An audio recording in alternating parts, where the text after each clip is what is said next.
3 लेके आए हैं ट्रिग्नोमेट्री की। और क्लास चालू करने से पहले कुछ फॉर्मूले हैं जो बहुत इंपॉर्टेंट है क्वेश्चंस करने के लिए, तो इनको मेमोराइज करना बहुत ज़रूरी है।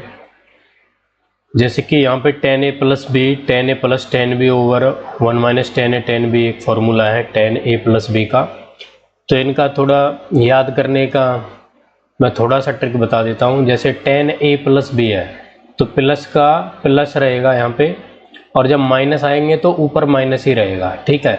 और नीचे जो है प्लस का माइनस हो जाता है और माइनस का प्लस हो जाता है। बाकी इसमें सारा दोनों में सेम ही है, ऊपर tan a tan b और नीचे 1 tan a into tan b।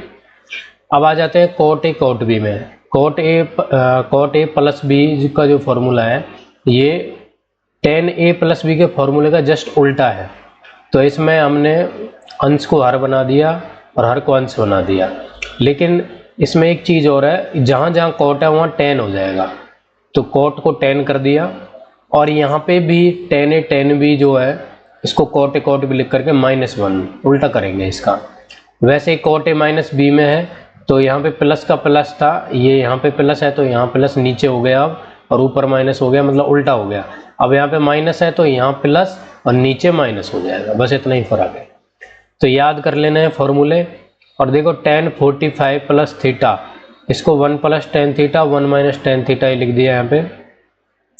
तो ये जो tan 45 प्लस थीटा है, ये जो फॉर्मूला है ये यहीं से निकल के आया है, tan a प्लस बी से ही निकल के आया। इसमें सिर्फ हमने क्या करा, a की जगह 45 डिग्री रख दिया है, a की जगह 45 डिग्री और b की जगह थीटा रख दिया है। तो जब इसको सॉल्व करेंगे तो ये निकल के आएगा 1 plus tan theta over 1 minus tan theta. वैसा ही यहाँ पे 45 डिग्री माइनस थीटा, ये दूसरे वाला जो फॉर्मूला है इससे ये निकल के आया है, ठीक है। बाकी आप डायरेक्टली याद रखेंगे एग्जाम में तो टाइम जो है हमारा सेव होगा, तो ये ज़रूरी है एग्जाम पॉइंट ऑफ व्यू से। उसके बाद और कुछ फॉर्मूले हम देख लेते हैं। यहाँ पे देखो, यहाँ पे है sin a sec b is equal to 1, या फिर sin a बराबर cos b। इधर है cos a cosec b is equal to 1, sec a cosec b, tan a into tan b is equal to 1, tan a is equal to cot b, और यहाँ पे cot a cot b, sin square a sin square b is equal to 1, cos square a cos square b is equal to 1, ठीक है। और यहाँ पे कुछ important फॉर्मूले हैं, जैसे sin a plus B, sin a cos b plus cos a sin b, sin a minus b, sin a cos b minus cos a sin b। तो इनको याद करने का एक बहुत ही बढ़िया तरीका ये है कि देखो प्लस है जब साइन में तो यहाँ भी प्लस आएगा, और एक बार a जो है साइन के साथ और दूसरे में cos के साथ, ऐसा ही यहाँ b cos के साथ और यहाँ साइन के साथ, साइन cos cos साइन ऐसे रहेगा। और a माइनस बी में यहाँ पे प्लस था तो प्लस था, अब यहाँ पे माइनस है तो यहाँ भी माइनस आ गया, ठीक है। इस तरह से थोड़ा याद कर लेंगे इनको। और cos a प्लस बी जो है उसमें यहाँ पे साइन cos दोनों साथ में थे, यहाँ पे cos cos रहेगा, साइन साइन रहेगा, प्लस वाले में माइनस माइनस वाले में प्लस रहेगा। बाकी ये जो फॉर्मूले हैं, बाकी के जो पांचवा और छठा है, ये अगर हम इन दोनों को जोड़ें, ये sine a plus B a minus B को जोड़े तो निकल के क्या आएगा 2 sin a cos b, और अगर घटा दें तो क्या आएगा 2 cos a sin b। वैसे ही यहाँ पे है cos a नीचे वाले जो फॉर्मूले हैं दो, इनका अगर माइनस निकालते हैं तो 2 sin a sin b निकल के आएगा, और प्लस करेंगे तो 2 cos a cos b निकल के आएगा। और उसके बाद यहाँ पे मल्टीप्लिकेशन भी करके देख लिया, a प्लस बी वाला जो 1 और 2 फॉर्मूला जो है इनकी मल्टीप्लिकेशन हम करेंगे तो ये निकल के आएगा, और जब हम 3 और 4 की मल्टीप्लिकेशन करेंगे तो ये वाला फॉर्मूला निकल के आएगा, ठीक है। अब देखो इन्हीं पे बेस्ड हम कुछ क्वेश्चन कर लेते हैं।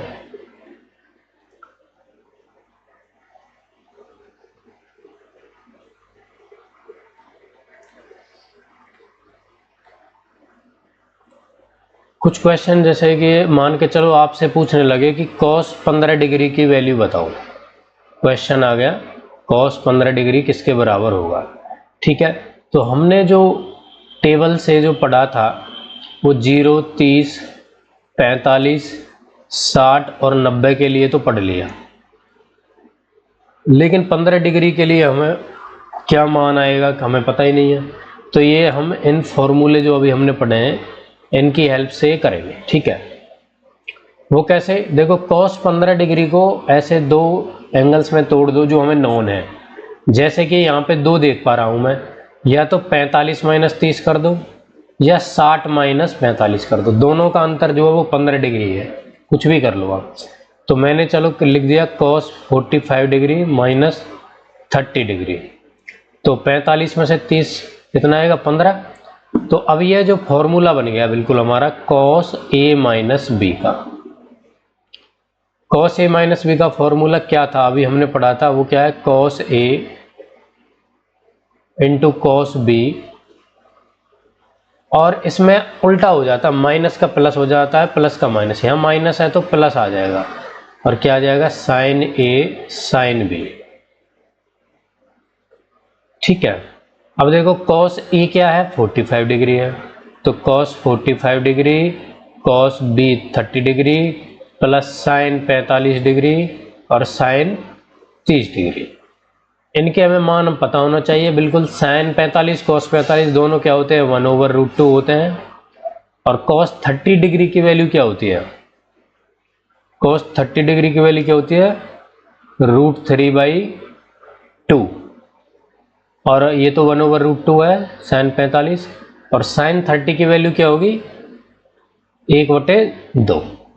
तो यहाँ से हम देख पा रहे हैं कि दोनों के नीचे क्या आ रहा है 2√2 आ रहा है, 2√2 दोनों में आ रहा है। अच्छा यहाँ मल्टीप्लाई है, गुण प्लस कर दिया मैंने, और ये क्या आ जाएगा 2√2 है नीचे, और ये आएगा √3 ऊपर, और ये आ जाएगा प्लस का 1, तो ये क्या आ जाएगा इसका आंसर, ठीक है। कैलकुलेशन मैंने डायरेक्ट कर दिया इनकी, मल्टीप्लाई देखो √3/2√2 है, ये 1/2√2 है, तो डायरेक्ट को यहाँ पे एलसीएम लेके मैंने √3 + 1 लिख दिया।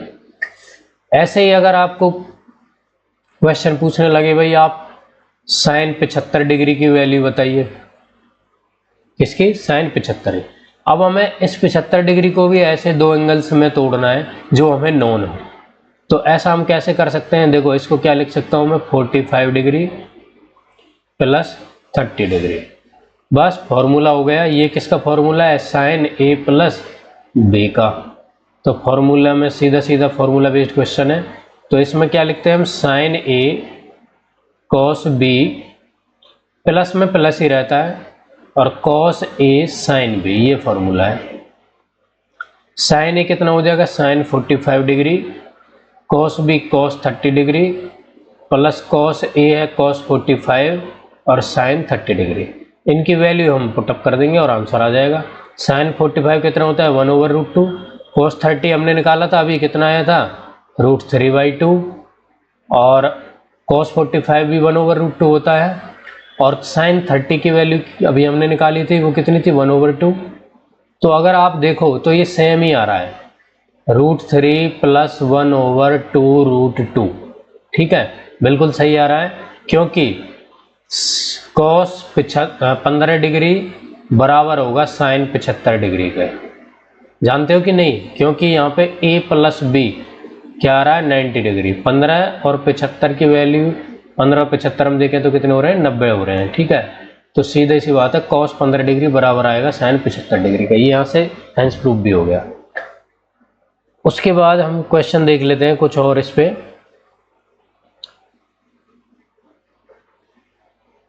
देखो ये हमारे पास एक क्वेश्चन ये दे रखा है, इससे पहले एक क्वेश्चन और मैं आपको कराना चाहता हूं, ये वाला।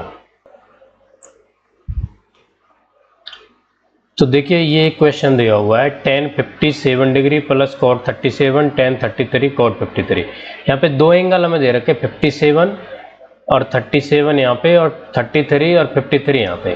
तो अगर मैं यहाँ पे देखूँ 53 और 7 60 30 90 और 57 30 60 30 90, ठीक है।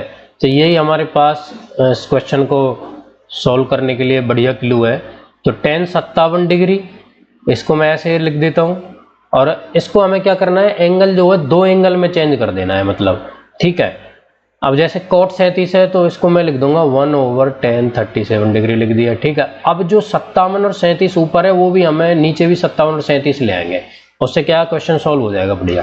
तो tan 33 है ये, इसको मैं क्या लिख सकता हूँ, cot 57 डिग्री लिख सकता हूँ। tan 33 जो है उसको मैं क्या लिख सकता हूँ, cot 57 डिग्री। और cot 53 जो है, cot 53 डिग्री को क्या लिख सकता हूँ मैं, tan 37 डिग्री। ठीक है, अब देखो 57 37 57 37, बस अब आसान है question. tan 57 degree plus 1/tan 37 degree, और इसको और ओपन कर लूंगा तो cot 57 को मैं क्या लिख सकता हूँ, 1/tan 57 डिग्री और प्लस tan 37 डिग्री। अब देखो आप अगर कंपटीशन की तैयारी कर रहे हो तो घंटी बज जानी चाहिए दिमाग में, क्योंकि जब tan 37 इसके पास जाएगा +1, tan 57 है यहाँ भी और इसके पास जाएगा +1, तो ये ऊपर जो है वो क्या हो जाएगा, सेम हो जाएगा। करके दिखा देता हूँ, इसको सॉल्व करो। इसको सॉल्व करेंगे तो tan 37 इंटू tan 57 आएगा, LCM क्या है, tan 37 आया है। ठीक है, और इसको मैं ऐसे ही लिख देता हूँ, tan 37 degree tan 57 degree plus का 1, और अपॉन में आएगा। अपॉन में क्या आएगा, इसका एलसीएम क्या आएगा, tan 57 डिग्री और 1 प्लस ये tan 57 डिग्री इधर जाएगा और tan 37 डिग्री इधर जाएगा। ठीक है, इसको आप क्या लिख सकते हो, ये तो कट जाएगा यहाँ से, पूरा ये कैंसिल हो जाएगा, सेम ही है, और ये आ जाएगा tan 57 degree upon tan 37 degree. या आप इसको लिख सकते हो tan 57 डिग्री और 1/10 क्या होता है, cot, और cot 37 डिग्री। इस तरह से भी आप लिख सकते हो। ठीक है, अब देखो ये वाला क्वेश्चन, ये वाला क्वेश्चन भी लगभग एक जैसा ही आपको दिख रहा होगा कि पहले जो अभी क्वेश्चन करा उसके जैसा ही है, लेकिन इसमें थोड़ा सा एक अलग से एक डिफरेंट क्लू निकलेगा, और बहुत आसान सवाल है उसके मुकाबले, सॉल्व करने की भी ज़्यादा ज़रूरत इसको है ही नहीं। तो देखो ऊपर भी cot दे रखे हैं दोनों, नीचे tan दे रखे हैं, 60 30 90 75 15 90। अब देखो क्या करेंगे, इसमें हम चेंज कर देंगे, ऊपर वालों को चेंज कर दो या तो tan में, या नीचे वालों को cot में कर दो, कोई भी कर लो आप। cot 30 डिग्री को क्या लिख सकता हूं मैं, tan 60 डिग्री, और cot 75 को क्या लिख सकता हूं, tan 15 डिग्री, और नीचे क्या दे रखा है, tan 15 degree minus tan 60 degree. ठीक है, -1 कॉमन निकाल दो, नीचे वाले में से -1 अगर निकालूंगा मैं कॉमन तो ये उल्टा हो जाएगा ना, tan 60 degree minus tan 15 degree हो जाएगा, वो -1 कॉमन निकाल दिया तो ये पूरा कैंसिल आउट हो जाएगा और आंसर क्या आ जाएगा, -1। ठीक है, उसके बाद देखो यहाँ पे क्वेश्चन नंबर है, cos 90 माइनस थीटा दे रखा है, 90 डिग्री माइनस थीटा, और sin 3 थीटा माइनस 5 दे रखा है, थीटा का मान ज्ञात करना है। देखो इसमें याद रखना, cos A बराबर sin B और A प्लस B क्या होगा, 90 डिग्री। अगर cos A sin B दे रखा है हमें, बराबर दे रखा है, तो A प्लस B जो है क्या है, 100% 90 डिग्री होगा। ठीक है, तो इसमें थीटा का मान निकालना है, बहुत आसान है। क्या करेंगे, 90 degree minus theta plus 3 theta minus 5 equal to 90 degree. 90 degree से 90 डिग्री कैंसिल, और यहाँ पे 3 थीटा माइनस 2 थीटा और 5 उधर जाएगा तो प्लस का हो जाएगा, और थीटा की वैल्यू जो है वो क्या आ गई, 5/2 आंसर।